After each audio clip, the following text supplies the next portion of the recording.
How do you stop a sketch from falling off the page?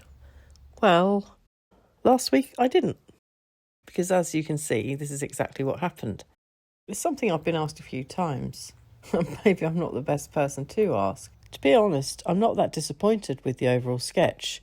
I quite like the end result. It almost looks like it's been cropped like that deliberately for sort of a dramatic angle, but let's be honest, it wasn't intentional. So it might be quite a good example to look at to see how it happened and what I could have done to prevent it.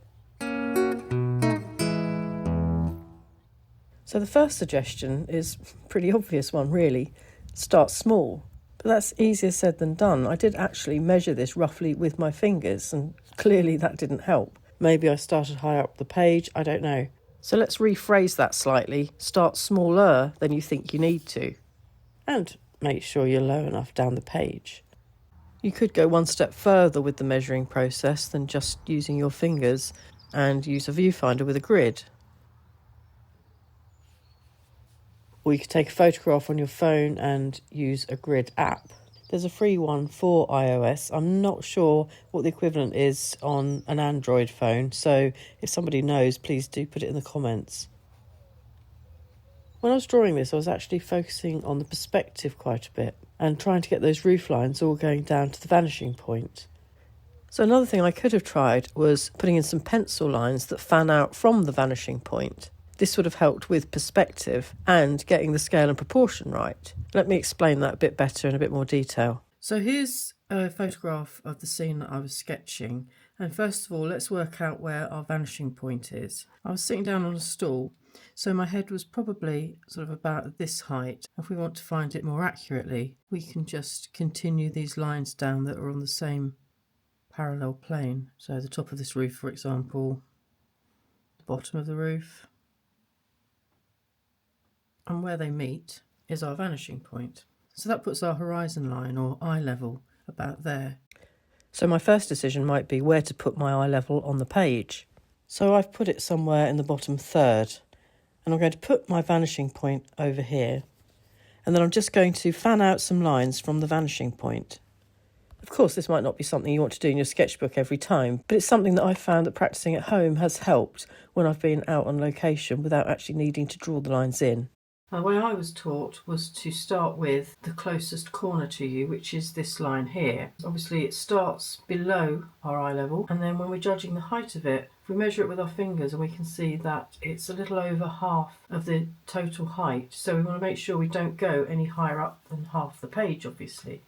So we're going to start about here, allow a little room for the window to the right of it, and just go up and make sure that we don't go above halfway.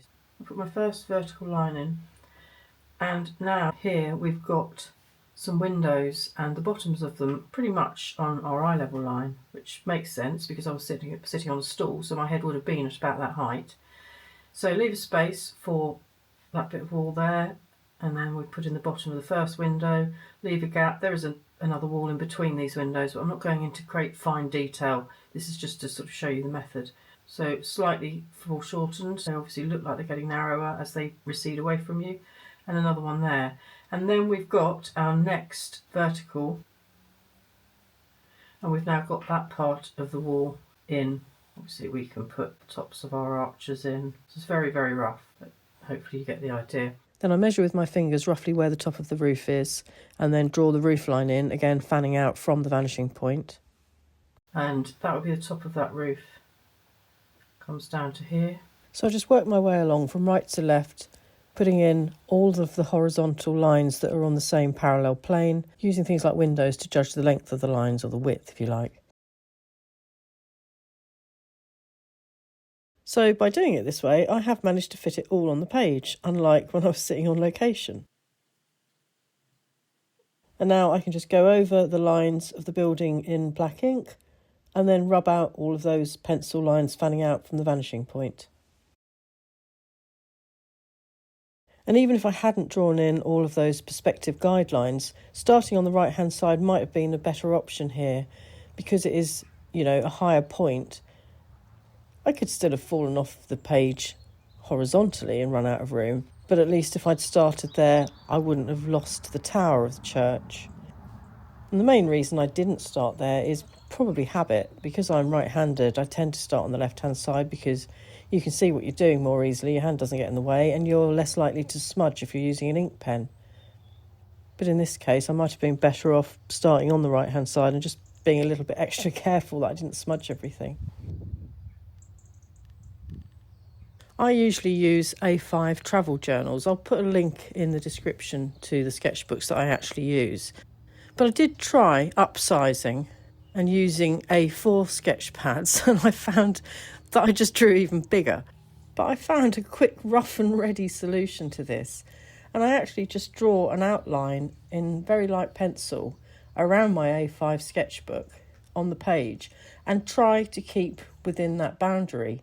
And if I don't, it's not the end of the world, and it means that I do have that little bit of room for manoeuvre and a margin of error. So something else that you might want to try.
There's one more way that I find can help me with the proportions and scale.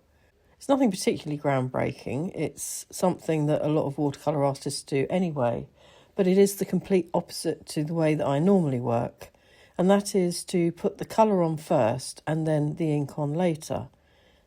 There's actually a whole book about this method in the Urban Sketching series, and lots of watercolour artists work like this, but as I work generally in the medium of pen and wash, I tend to put the pen on first.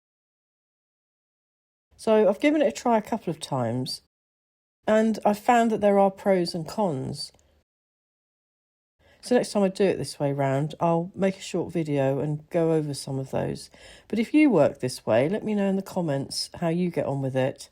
And also, please let me know in the comments if you've got any suggestions and tips for ways of staying on the page and not falling off the edge. Thanks for watching and happy sketching.